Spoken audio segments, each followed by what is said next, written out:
Sub inspector of police. തെറ്റാണ്. അല്ല, ശരിയാണ്. അതല്ല ഉദ്ദേശം. ഇവിടെ പിന്നെ ചൂടാണ്ട് AC ഒന്നും ഇല്ല. അത്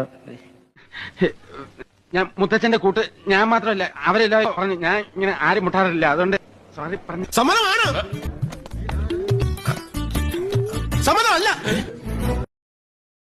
അല്ല, ഈ വിവാഹത്തിന് എനിക്ക് സമ്മതമല്ല, പക്ഷെ അവന് സമ്മതമാണ്. ഞാൻ നിന്നെ സ്നേഹിച്ചു പോയി എൻ മാൻകിടാവേ. നിന്റെ മെയ്യിൽ പാതി പകുത്തു തരൂ, നിന്റെ മനസ്സിൽ പാതി എടുത്തു തരുമോ? ദൂരെ കിഴക്കുതിച്ചു മാണിക്യ ചെമ്പഴുക്ക. അയ്യോ, ഇത് മാറിപ്പോയി. ഇത് ഞാനെഴുതിയ ഒരു നാടകഗാനമാണ്. ഇതൊന്നുമല്ല, മരിച്ച പിന്നെ അവന്റെ മുറിയും അവന്റെ സാധനങ്ങളും അമ്മച്ചി അതേപടി സൂക്ഷിക്കുകയാണെന്ന് വരെ അവൻ പറഞ്ഞിട്ടുണ്ട്. പറഞ്ഞിട്ടില്ല അല്ലേ?